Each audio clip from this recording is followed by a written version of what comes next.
All right. Good evening, ladies and gentlemen. Welcome back. I know it's been a little bit of a minute that we've actually been on the air, but due to the onset of Mardi Gras and all that goes on with that, it takes some time for us to get back in style and fashion. My name is Alan Smason, and again, welcome to NOLA Theater Folk. NOLA Theater Talk, I should say. The NOLA Theater Folk Facebook group is where we broadcast to. Theatercriticism.com's Facebook page, and my own YouTube channel. And it is not going to be a case of deja vu, but I will tell you that we're very fortunate tonight to have a star of the stage returning to New Orleans. And she's not here yet, but she will be soon.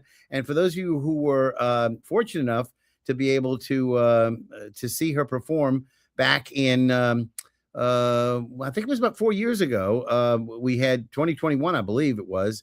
We had Hedy, the life and inventions of Hedy Lamarr. And the one woman star of that show is Heather Massie. And I'd like to welcome Heather back to the show. You have your beautiful picture behind you.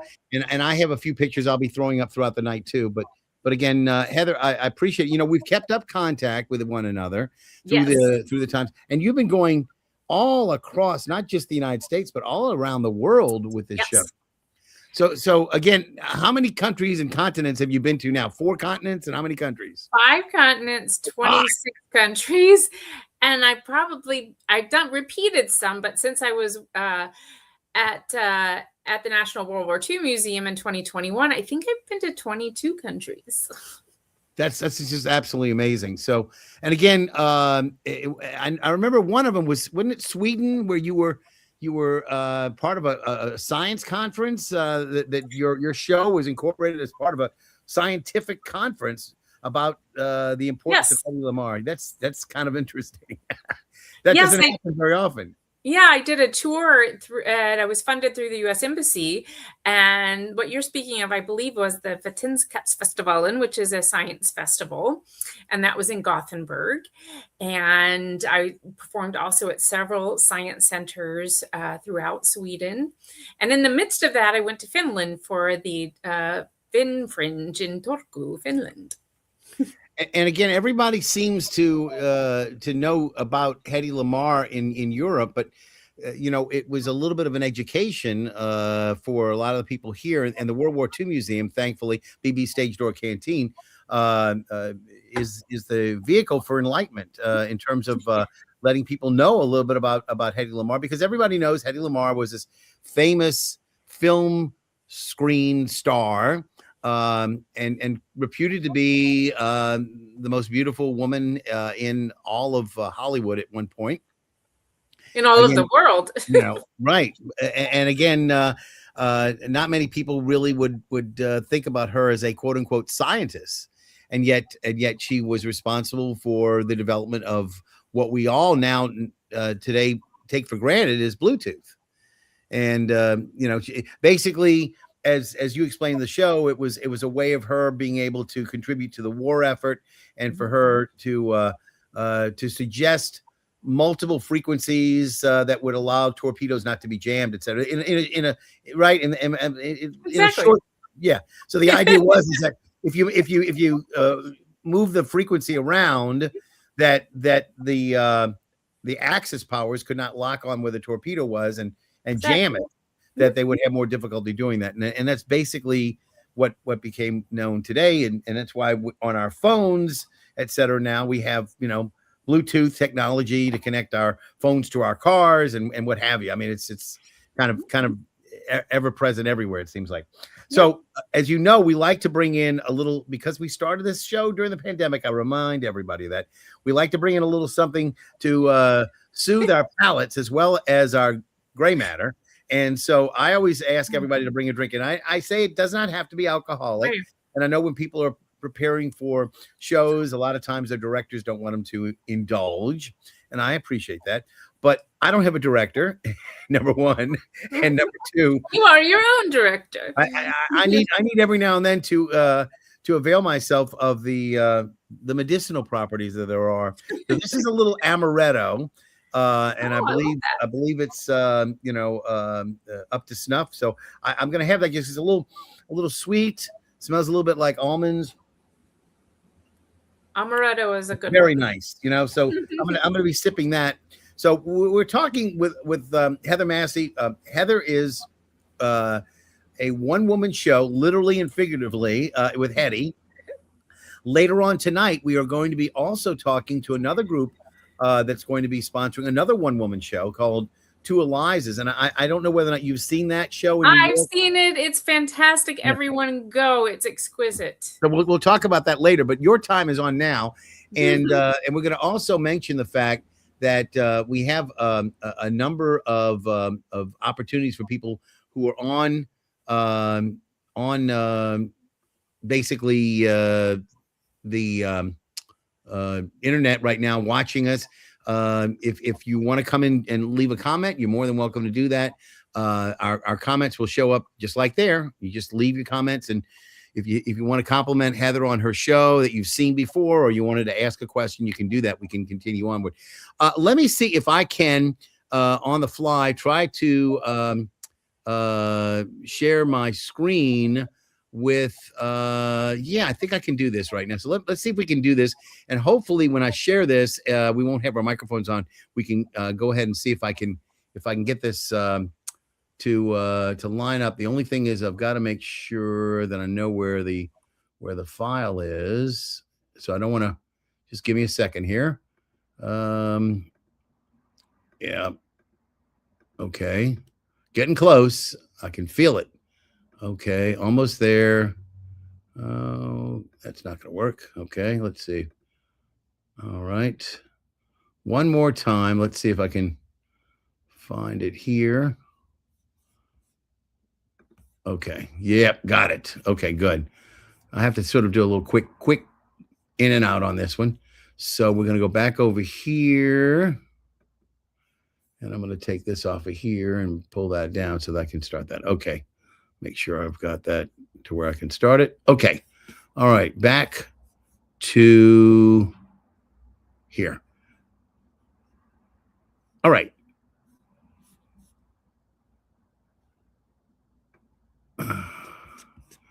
Let's share this out. Let's get it to go.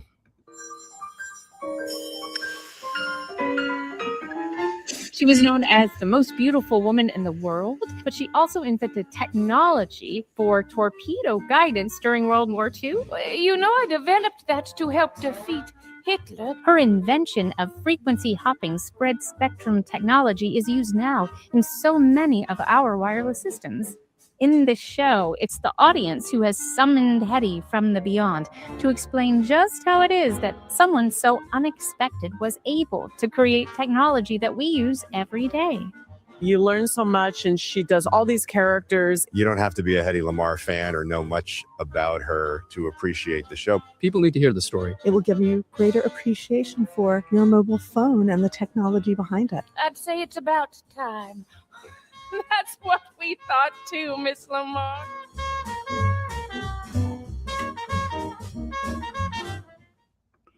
And there you have it. A little bit of a video plug. And again, this show is going to open this weekend, is it not? Now, you're going to be having several shows for some of the students that you didn't have last time. That some school students are going to be able to learn a little bit about Hedy. I'm really excited that we're adding school shows. So on Thursday, March 12th and Friday, March 13th, we have 11 a.m. shows for schools coming in. I know they still have some room. If anyone's interested in bringing a class, even a homeschool, even your kids for that show, I say ages 12 and up. And you can contact the museum and the education department to set that up. That sounds fantastic. And again, the show, I believe you have a show at night on Friday night, and then you have is that right? No, Friday is 7. 7 o'clock. That's Friday night. Friday, March 13th, 7 p.m. And then on Saturday, we have two right.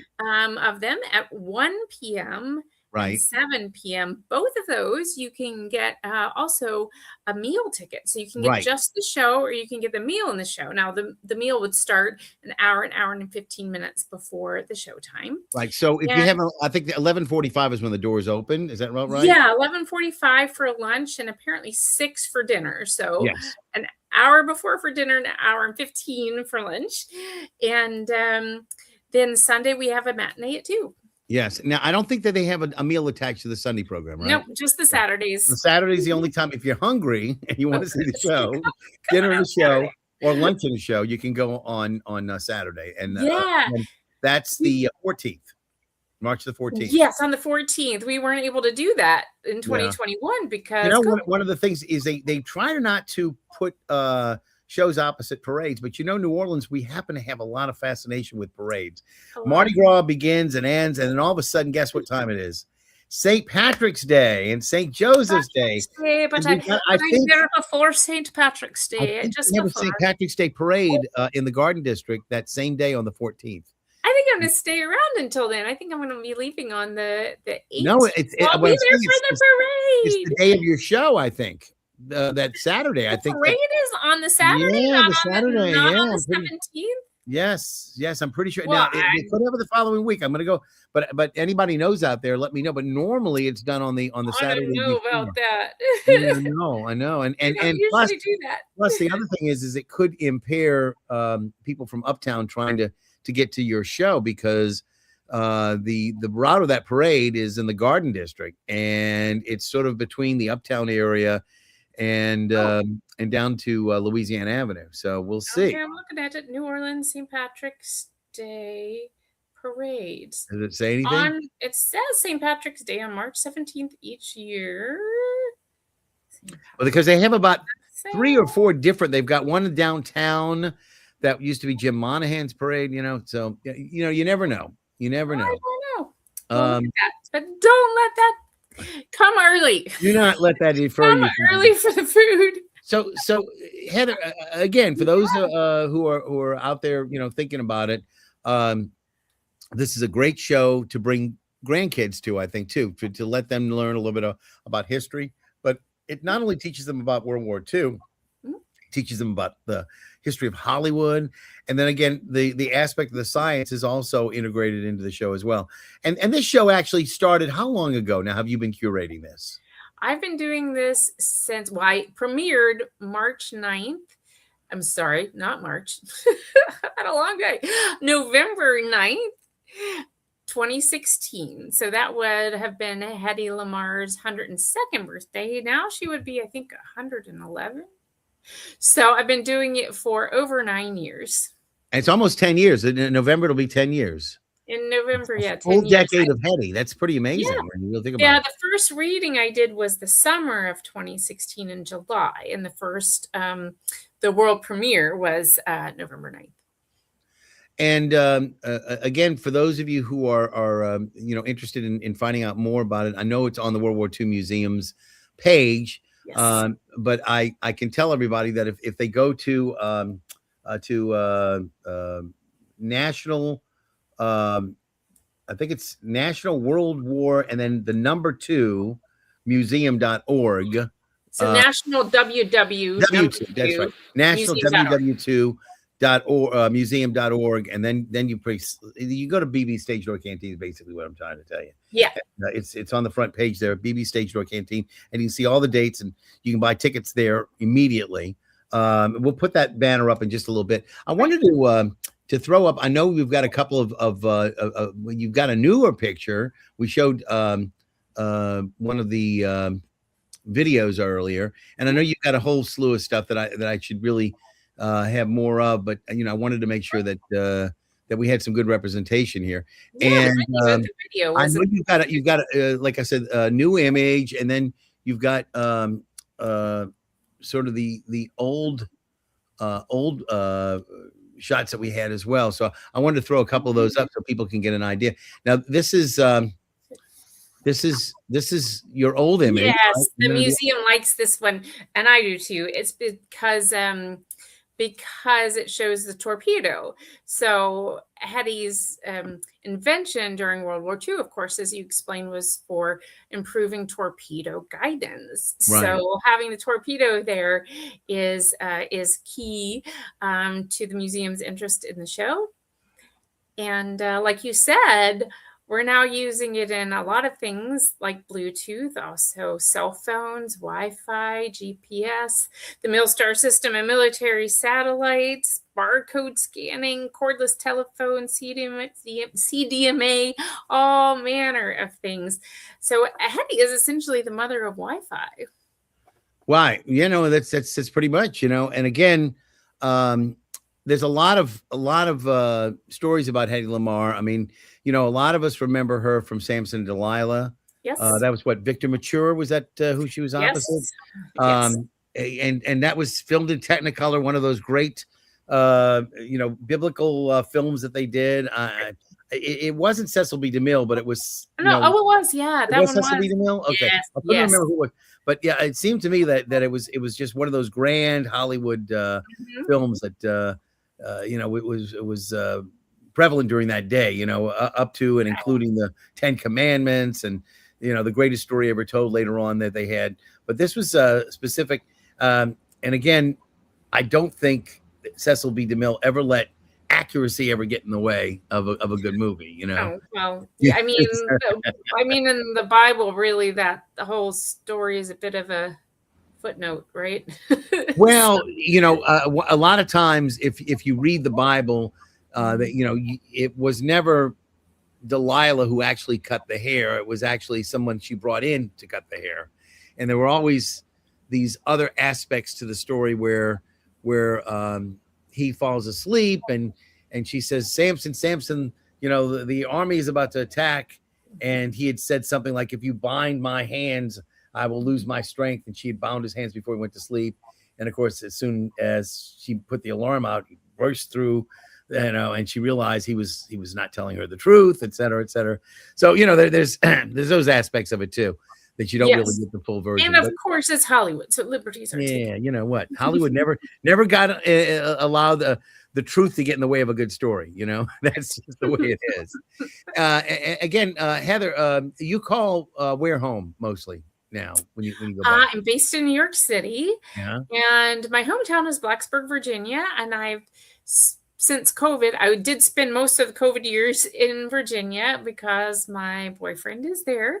He was in the very first play I was ever in. It was an outdoor drama called The Long Way Home. I played the lead, Mary Draper Ingalls, and he played my husband, or Mary's husband, William Ingalls. Yes, and I'm gonna try to get some more photos up because again, you've got so many different options here of different aspects to the show that I thought people would really have a good time looking at. We've got I know you've got a new one that you had, which was a square. I think it's pretty much the same as before, but I'm going to try to see if I can add that to the mix. Repertoire. And we basically have a number of different shots that you've got featured that people will get an idea about. Now, how many costume changes do you end up going through in the show? I mean, because you're a one-woman show, so you really can't change through too much, can you? No, I play 36 characters in the full show, which is what the public shows are. Friday night, Saturday night, and Saturday and Sunday afternoons. So yeah, I played 36 characters. So, and there's a lot of dialogue between the Hedy and the other characters. So I'm in one costume. Just one.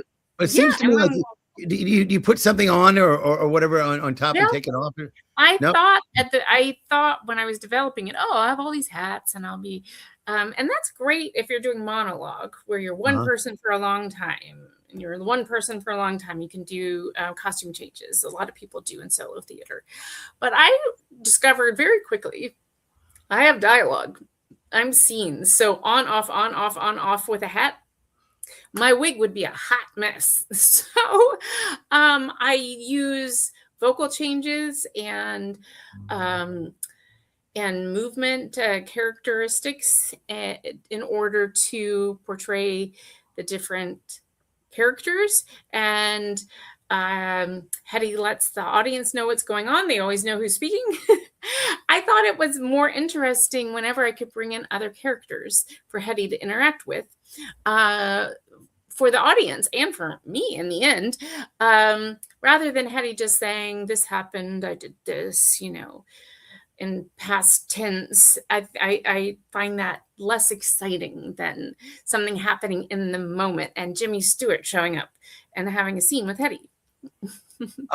In terms of your research, what was to you like the most interesting aspect about the character that you said, oh my goodness, I didn't realize this, that happened? Was there one particular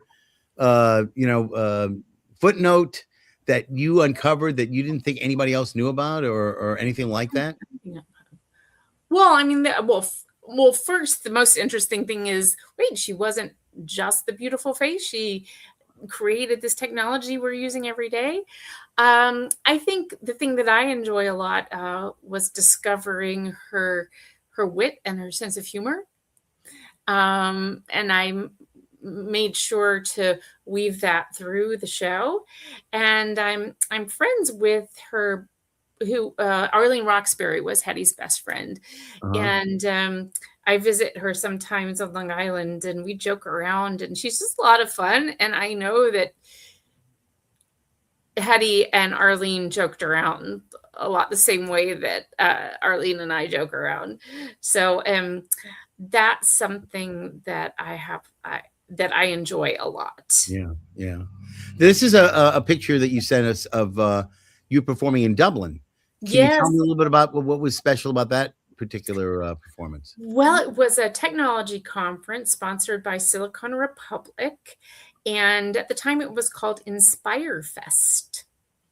And it was actually held at the Bord Gáis Energy Theatre, which is a gorgeous theater in the middle of Dublin. And it's basically the Broadway house of Dublin. I think it has 2,111 seats and beautiful balconies.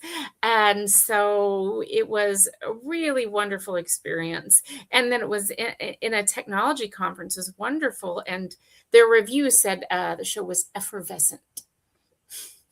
Well, why not? The star is, obviously so. And I think I have a photo that was taken of you at a school in, of all places, South Africa. That's a pretty far distance to go. Can you tell me a little bit about this, and what was the background on that particular? I think this one's going to be St. Catherine's Girls High School. Yeah, I'm just trying to get it to open for me, if it will. If that's the one it is, I will chat about it now. Yeah. So in Mbangeni, South Africa, yes, this is during a performance for the girls of St. Catherine's Girls High School. And these girls are what, in middle school or in high school? High school. High school, okay. Yeah, high school. And I was there with the UniZulu Science Center that's associated with the University of Zululand. And I was there for a full week during, I think it was during National Science Week. So I did performances at the Science Center, and we went around to a lot of different schools, including this one. And since a lot of things. So it was interesting doing the show in Catholic high school, because there's a lot of talk about breasts, because this was a problem because Hedy was not well endowed. And so I started feeling a little awkward that I was talking about breasts a lot. And then at the end, I talked to one of the teachers. She's like, well, they all have them. They got to learn how to deal with it. And also Hedy was married 6 times. And I got to the point where she'd already been married 3 times. And I say, in my own life of desire, I was married 3 more times. And there was this gasp among the girls. And I just stopped as Hedy and I said, well, this is a lesson to you. Choose carefully the very first time. You only need to be married once. and to make sure that they married someone who was supportive of them in their dreams, and that they wouldn't go with someone who would stifle their dreams. And I really realized that was very important. There, I believe I'm in Vermont. Uh-huh. That's actually with the Grange Hall Cultural Center. And I actually wrote the show as an artist in residence with them. And I guess all of these are pretty much, that one was a long shot.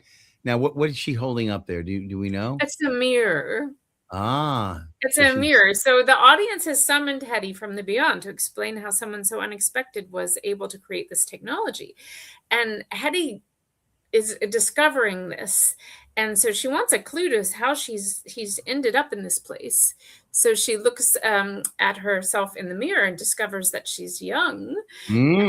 Oh, well, this is how she's been told that when you return, it's in the image of your best moment. So, well, she looks very good there. That's a moment of Hedy. Of course, you look very good there. Oh, there. That's actually the moment depicting a moment from the film Ecstasy. Ah, now Ecstasy was a controversial film, as it were, was it not? That was, yes. She was not clothed, as I recall. Right. Well, it was. She ran through a field naked and swam fully bare-bottomed, and but she wasn't the first. That was not the first nude scene in legitimate film, but it was the first depiction of female orgasm in legitimate film. Oh. But it's an art film, and it's her. This, this much of her, she's clothed. It's just her face. Right. And acting is what it's called. Acting. She did a very good performance in this, and I think it was filmed when she was about 17. So that's about right. I mean, remember, I take a look at a lot of the films that like Elizabeth Taylor, was in early on, and she was, a mere teenager herself. Yeah, involved in National Velvet. What was the Little Women? I mean, she was striking, of course, but she was still a very young girl, and I hate to think about taken advantage of by some of the other people who were in the film industry at that point. But that's sort of the way it goes. Yeah. That's something that we all have to teach our youngsters about, being careful. So we're gonna sort of wrap things up right now. I mean, we're getting to the end of our first half hour. We have another show to talk about, 2 Elizas, which you already mentioned, Jenny Mercein, and we have a couple of other people who will be coming into the show with us as well. We're not actually, a lot of times what I'll do is I'll break and have the other people come in, but they're not here yet, which is really kind of troubling to me, because they should have joined. Come on shortly. Yeah, they should have joined earlier, and so they could check everything out. But in any event, oh, good, they're coming now. Lori's coming in. Yeah, we'll get the whole group. Okay, so we have one person, and Jenny will hopefully come in soon as well. So again, let me. Oh, good, they're all coming. So Heather, I think I'm going to let you say hello to Jenny. Jenny, hello there. Hi, you recognize Heather? Yeah, of course.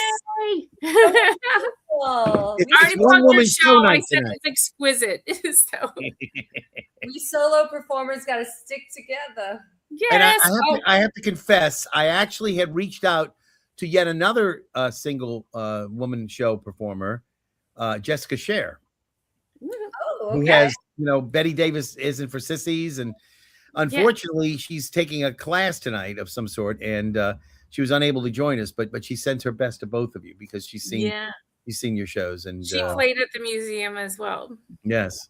So are you cleaning up your lens there, Jenny? I'm cleaning my lens, but it's not really helping. No, it never will. It never will. You're not. It's just one of those things you have to deal with. The internet is unto itself unforgiving. Well, it's it looks like I sort of have this sort of the Sybil Shepherd kind of Vaseline lens going. So let me take a look at the BB Stage Door Canteen right above you and watch what happens. Magically, it changes to the Herman Grimma House. Yay. And that's going to be our cue to say goodbye. Heather, again, your performance is going to be March the 13th at 7 p.m. Yes. We have dinner and lunch shows. Lunch show starts at 11:45.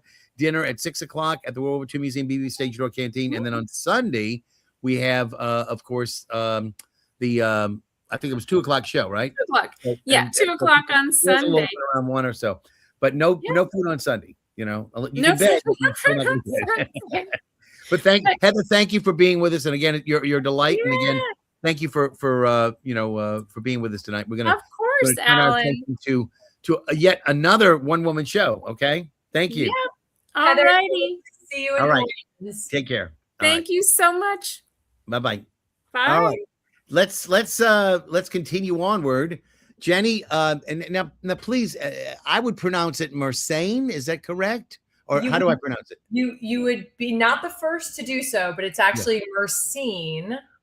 And I asked ahead of time. That's why I'm appearing to be dumb. No, but I asked ahead of time, and they said it's a very good question. I said this is the way I would say it. And they said it probably is right, and of course I'm probably wrong. I knew that would happen, but that's okay.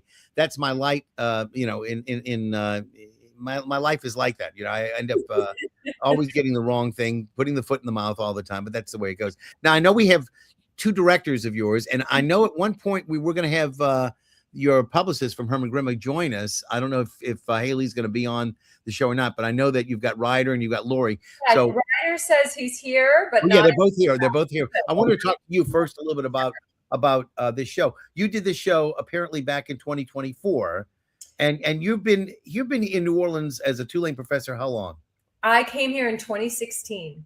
So I've been You've here been for just about a full 10 years. Yeah. Okay. And you know what? One of the caveats that I mentioned to everybody is that what we did when we started the show back in April the 1st, it was an April Fool's joke that is still continuing. We said, you know what? Nothing is open in theater. We all need to sort of connect with each other. What better way to connect than through liquid libation? So I have myself some amaretto. And I don't know what you brought in. What did you have there? A glass of a dry white wine. I think it's a Verdejo. So cheers, Alan. Is that Italian or Spanish? I think. Spanish. Okay. I wasn't sure if it was Italian or Spanish. So thank you for coming in. I know that Lori and Ryder will have their own as well. But before I bring them in, because they're directors, and was this show curated by you elsewhere and then brought to New Orleans? Or how did this turn out? So the show started in 2020. I actually, during COVID, I had the idea and I started developing it. I had a wonderful research assistant from Tulane, a student who helped me do all this intense research about this amazing ancestor of mine who I knew nothing about. And the first iteration, we did a staged reading up in at a place called Luna Stage, which is in Montclair, New Jersey, or West Orange, New Jersey, right near Montclair. And that staged reading was in 2022. And then the reading went so well that they invited me back, and I did a full production in New Jersey in 2023. That was the world premiere. But that production, we had already, my colleague from Tulane, Maxime Samarov, had composed this beautiful cello score. It was, when Ryder comes on, I'll have to give credit where credit is due. It was Ryder's idea. But the theater in New Jersey did not want to have a live cellist. So the production was wonderful, but it never felt complete. And so we had this idea, what if we tried to do it site specifically in a historic home? And so Lori came on board as a co-director, and we started workshopping it. And then we were able to do it. The Herman Grimm house is just the perfect fit because it was built in the right era. It was built in 1831, and my ancestor took a case to the Supreme Court in 1847. As a woman? A woman, yes, as a woman. That's pretty impressive. And it's really incredible. And so it evokes exactly the right period. And then something I also love is that in the 1920s, the Women's Exchange bought the Herman Grimm house, and they used it as a place to provide housing for unmarried single women. So I just love that the house itself has a history of being a refuge for strong, independent women. So I wanted to, before I bring in Lori, and just be patient, guys, we're going to get you in a second. But I wanted to also mention that I saw a rather impressive work at Tulane that you were responsible for as well. And it had to do with date rape, if you will, students on Tulane's campus. It was culled from statistics that were actually, gathered by the students and then put together into a work. And you did it I think a couple of times, right? We did. It's called Role Play, and Yes. it premiered. I along with Goat in the Road Productions, Chris Kamenstein and Sharon Flaherty, and we worked together with the 11 students at Tulane to journey them through the process of creating an original play about toxic behavior on campus. And that premiered in 2019, also along with Darcy Fulcher. And we filmed the process, and the documentary about role play premiered at South by Southwest in 2024. And we're going to have some exciting news coming up this year about a digital release of the film, so it can be seen all across the country. So again, it has legs still. It's still viable. It is that, I mean, they also did it last year. They did it at LSU. The play has been published. I just happen to have it right here. Right. Published in such a way that other universities, anything that's Tulane specific in the text is in italics. So we invite other universities to, at Tulane, it's the boot.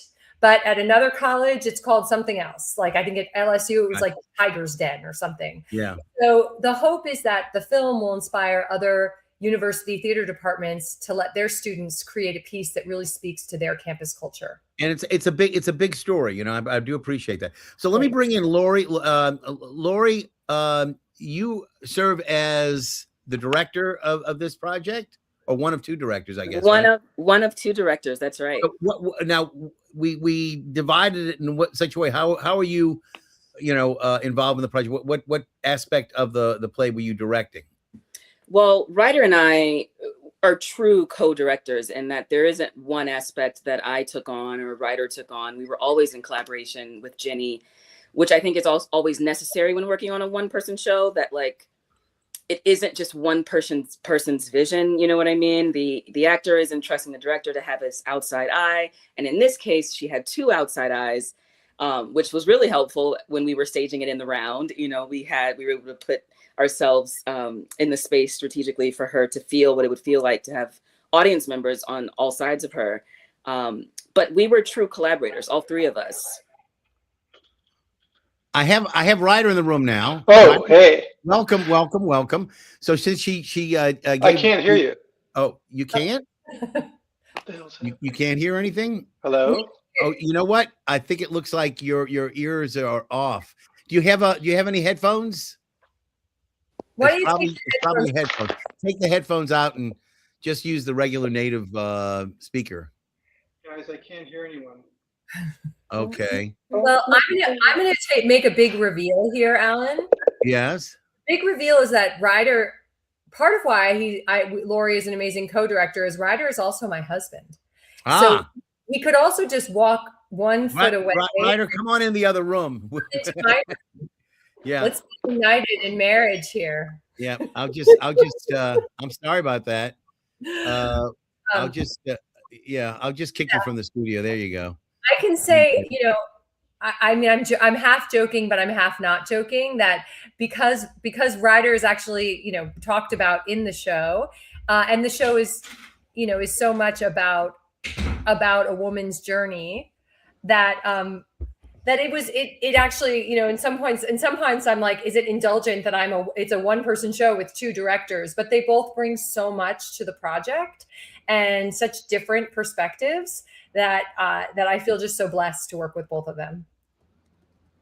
So I'm changing your name now. So there we go. Ryder, tell me a little bit about, obviously being married to the star. You were brought into the project pretty early on, I guess. Yeah. But what aspect of working with Lori can you tell me a little bit about what you handled and in other words, were you interested in doing certain aspects that Lori felt would be better with you as a husband, or was everything open? I don't know. I don't remember if we actually drew any lines like that. I think Lori and I just really got along on this project, and I think we talked about our ideas about it together, independent of Jenny, like what we thought of the script and what we thought of this.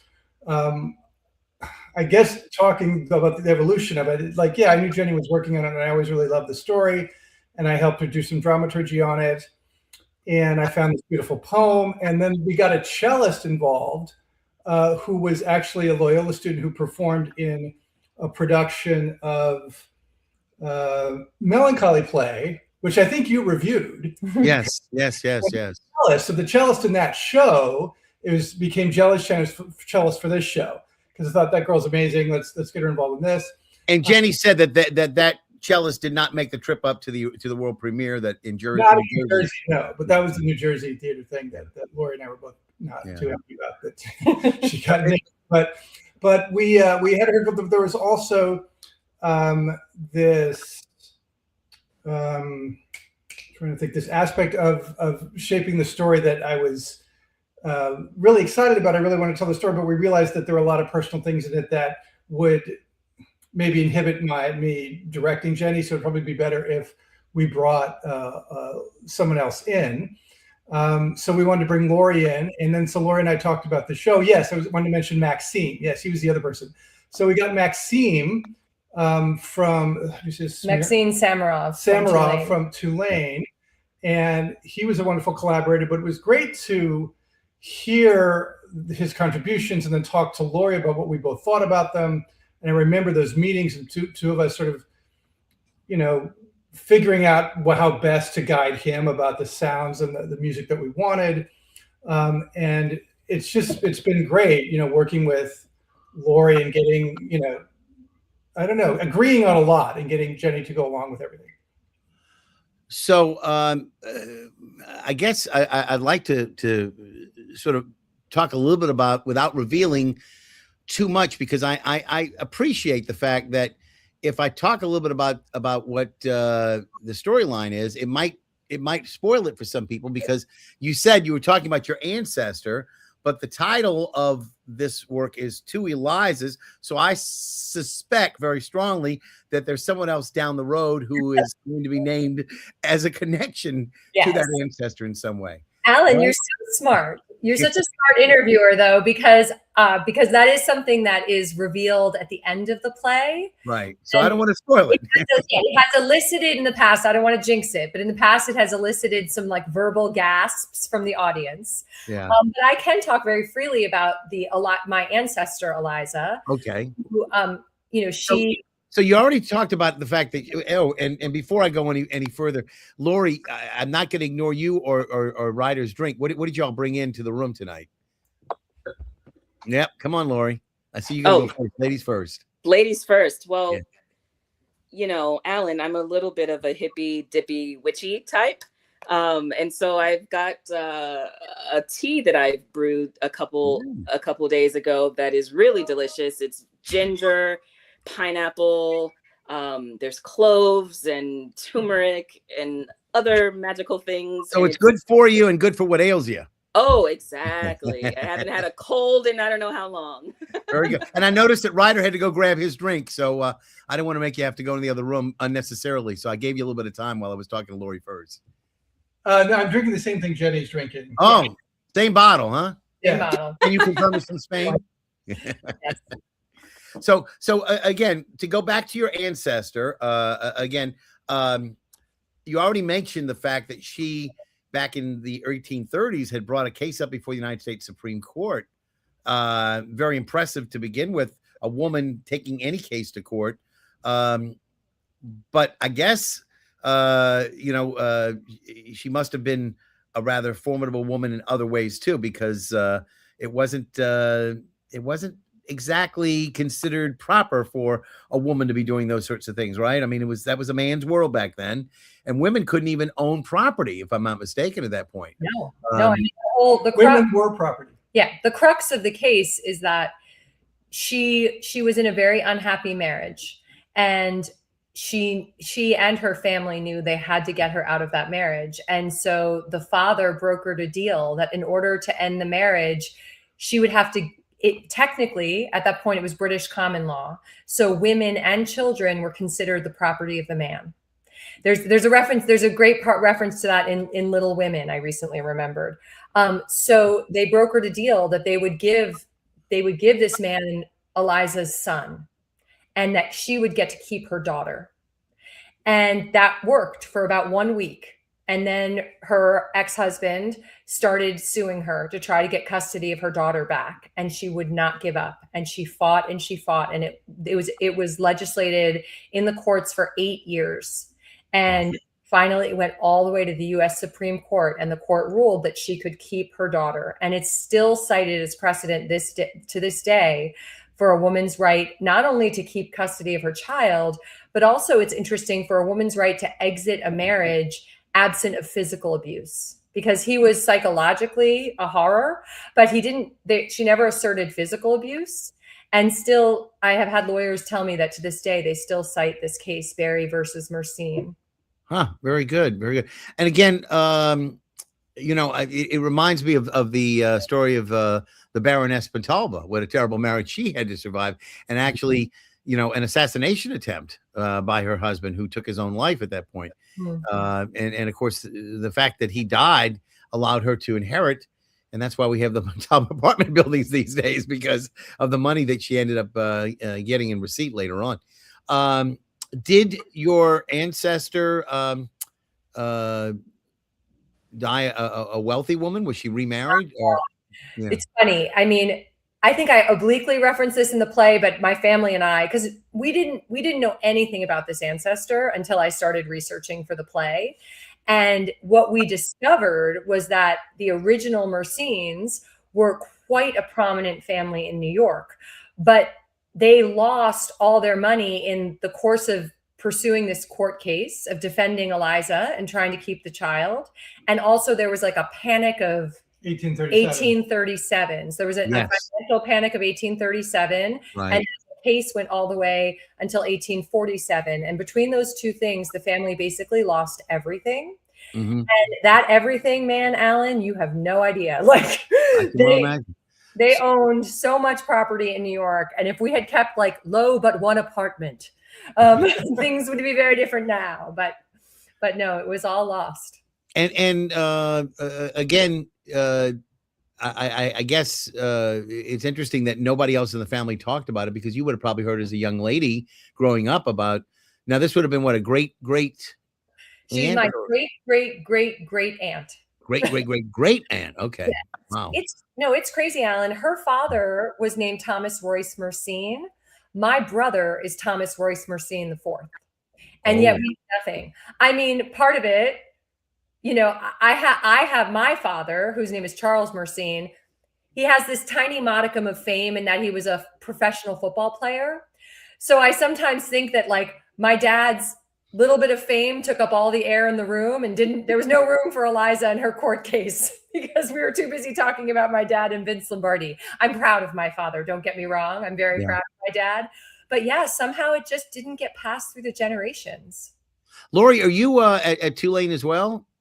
No, not at Tulane. So how did the two of you make, kind of get together to work on this project? Well, I found out that during the pandemic, I was directing a show in New York that got shut down. We were, I think, 1 week out before tech, March 13th, when everything had to stop. And so we were scrambling to think about, what do we do with all the work that we've done on this show? And the playwright of that show is one of Jenny's best friends. And so we ended up having a Zoom performance of the play. And we presented like the scenic design and the costume design, and really tried to have an immersive experience, giving the audience a bit of what they would have experienced had the show been able to have a full run. And Jenny was in the audience, and I didn't know that at the time. And I heard from Nandita that, she had a friend who wanted to connect with her, to connect with me. And we met at Rue de la Course over on Carrollton, and the rest is history, as they say. And do you live here? Have you always lived in New Orleans, or? Yes, I'm from New Orleans, but I also left when I was 18 to go to school, and then moved to New York. And then when the pandemic hit, I moved back home. And so now I split my time between here and New York. Yeah, I was just wondering, was there a theater in New York that you worked with primarily when you were up there? Yeah, mainly the public theater is one of my artistic homes. Interesting. Okay. Lori, may I interrupt, Alan, just to say, if Lori was most recently the resident director of the national tour of SUFs. So she has quite a pedigree, my Lori. I love Suffs. I got a chance to meet with Shayna Taub after the show. Yeah, she's a lovely lady, and I was rooting for her as Emma Goldman. When I saw Ragtime, I thought that was such a wonderful selection for her. And now that Julie Benko's going the show, I'm even going crazier than that. That's story. But yeah, she's a phenomenal talent, and you know, I was glad to see her get her due in terms of. I thought maybe she might have pulled out, you know, the best musical that year too, but it just was not meant to be. I don't know how you win best score and best book and don't take home best musical, but you know. Well, it's happened in the past. It has. You know, but that's unfortunate, but that's, you know, kind of the way it goes. But listen, that's fantastic. So maybe you can tell me, since you have the inside track there, why didn't Suffs ever make it down to New Orleans? Well, so we have we're still on tour right now. It's in its second leg of the first year. And, you know, it's big business, and it's a different business than Broadway. And so we're looking to see how this first. Well, the Sanger already announced their season for next year. So I know it's not going to be in 2026 or 2027. But hold your horses, Alan. All right. I was hoping for Just in Time, and thankfully that's on the announced shows. But yes, if Suffs makes it down even for 3 days or something like that, I'll be very happy to see it. Yeah, it's an incredible show. Yeah, I think it's great. Okay, so we're talking about another incredible show called The Two Elizas, or just Two Elizas. I wanted to throw up, you know, one of the photos. You know, you didn't have a whole lot. Can you tell me a little bit about what's going on? Because I see the cellist is in the back, and you're praying, it looks like, in character, obviously. So is this an emotional part of the play where you're dealing with your potential loss of your daughter, or is this actually, Alan, that's actually from the very beginning of the play, and I will let your viewers know it is from the very beginning of the play when it's from a true story. I called my father to tell him that I had gotten engaged, and his response was, "My greatest prayer has been answered." So I say, okay, so like, you know, not a cure for cancer, not world peace. And then I enact my father getting on his knees, praying, "Please, dear God, don't let my youngest daughter remain a spinster." Yes. Be barren, as it were. Yes. Well, yes. Okay. We understand. And this play, again, Herman Grimma House, I need to know the times, and that's why I was hoping that Haley was here. But do we know that? Yeah. Can you tell me exactly? Because I know it's only I think it's 4, right? 4 that we're dealing with. Yes. So can you tell me when it opens? Is it the 19th? Yes, it opens March 19th, and it runs the 19th to the 22nd, Thursday through Sunday, and all shows are at 6 p.m. So the show runs just about 80 minutes or so. So it's perfect. You go down to the French Quarter, you see a show, and you're out right in time for a delicious dinner. And what about in the event of God forbid rain or whatever? Is it indoors mostly, or do you use the outdoors? Well, the show is set inside in that front parlor. It's a beautiful space for the show. Okay, so there's no problem. There's no problem with if there is an occasional shower or something like that. It's not going to interfere with the show. And as far as Herman Grimma House, that's where we have to go. I know that they have a QR code that I want to go pull out if I can go grab the picture, but it's hhgh.org, right? hhgh.org. And I'll put that up in the banner so people can see that. That's where you go to hhg Herman Grimma, it's hhgh.org. Let's see if I can get that to show that up. Yep. Right? Am I correct? I think that's right. So, and let me see if I can find the QR code that you all had sent. A beautiful banner. Who was responsible for the banners that you did? Because those are all new. Was that through Herman Grimma House in-house publicizing? The graphics were done by a classmate of mine in college, a man named DC Scarpelli, and DC is the in-house graphic designer now for Berkeley Rep. But he kindly did that for me. Let's see if I can get it to come up. I think this is the one there. Yeah, there you go. So if you'll take that QR code right now, if you see it, it'll take you right to the Herman Grimma House. And that's the actual portrait of Eliza Mercein Berry, who is my sister who took the case to the Supreme Court. established. That's fantastic. I think I've got an Instagram poster that was done too. Let's see if that'll show up. And so oh, it's HGGHH. So see, I made that's why I wanted to make sure I had that right. That I didn't know if you so I correct that HGGHH.org. So I'm missing you're missing a G. G's in the middle, yeah. Is the Gallier. It's like historic Herman Grimme Gallier House. Okay. Something. Yeah. That's always doesn't roll off the tongue. something. Always something. HGGHH. So I'll see if I can hide that and then edit it. Okay, H double G double H. H double G double H, and that should take care of it. All right, let's see if that saves and that works. Come on, people. Woo! Love it. It's technology. It works when you want it to sometimes. And again, I want to thank y'all for being here tonight and talk about this show. I think it's going to be fantastic. And I know that one of my fellow reviewers saw it back in 2024 and had nothing but nice things to say about it, which of course I would expect. Obviously, you put a lot of work into it, etc. You've got two directors, one of whom is your husband, and you're in trouble if it doesn't work out, right? But no, the point being that you had done very well with it. It sold out the last time, if I'm not mistaken. Do you know how well ticket sales are doing this year? I think they're doing pretty well. I haven't. They were giving me daily updates, and I said, you know what? I don't need daily updates. Let's just we'll just keep pushing. I think New Orleanians also tend to be last minute ticket purchasers in some ways, but tell me about it.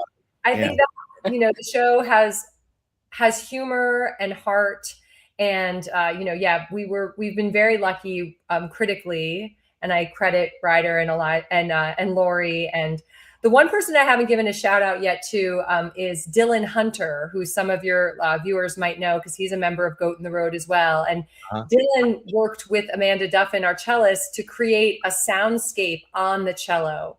And it's really unique. So we have both classical music that underscores it. And then there are times when Amanda uses the cello in a truly mind-blowing way. And that's really a credit to Dylan as well. So the whole one-woman show thing is really a misnomer because so many artists helped on this gig.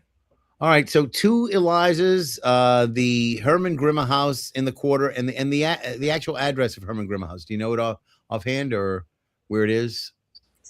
That's a great thing that I should know. Maybe I should know too. I think it's like somewhere like on St. Louis or Conti, but it's right across the street from BMAX, right? Isn't it also across the street from Broussard's, which would probably make it Conti? I'm pretty sure that. Well, I'll tell you this: wherever it is, I would have pronounced the name wrong. It's on St. Louis. St. Louis. St. Louis. Okay, so St. Louis. Okay, so St. Louis is the same street as Antoine's. For those of you who know, so you go past Antoine's is St. Louis, and right off of Royal, between Royal and Bourbon, and then the next block up would be Dauphine, and it's somewhere in that block. I'm pretty sure.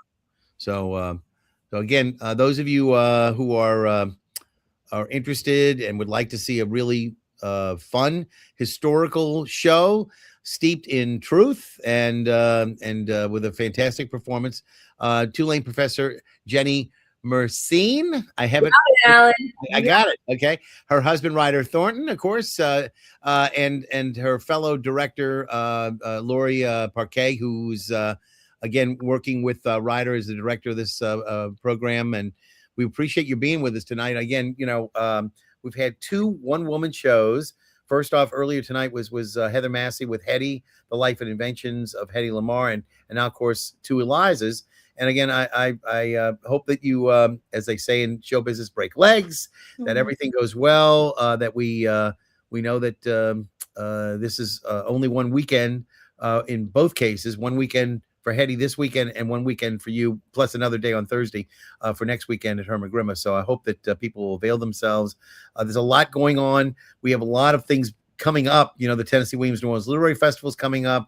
The New Orleans Opera is having their Opera Fest, and the Crescent City Theater Awards, which I am sort of in charge of now, with my committee. We're going to have our award show on the 30th of March for the benefit of the theater community here in New Orleans for the second time in just a few months. So we hope everybody will join us. And I know what you're talking about with ticket sales being a little slow sometimes, because so far we've sold 2 tickets. Well, I just think it's so great that in Women's History Month, we have both Hedy, Lamarr, and 2 Elizas. So I hope people will come out. Fantastic. Stick around for just a second before you go. I'm gonna say goodnight to everybody. Again, I want to thank Lori and Ryder and Jenny, and earlier, of course, Heather, for being with me tonight. Again, appreciate you being with me tonight. My name's Alan Smason, and this is NOLA Theater Talk. We broadcast to the NOLA Theater Folk Facebook group, our theatercriticism.com Facebook page, and my own YouTube channel. Thank you for being with me. And again, I'll see you all at the theater.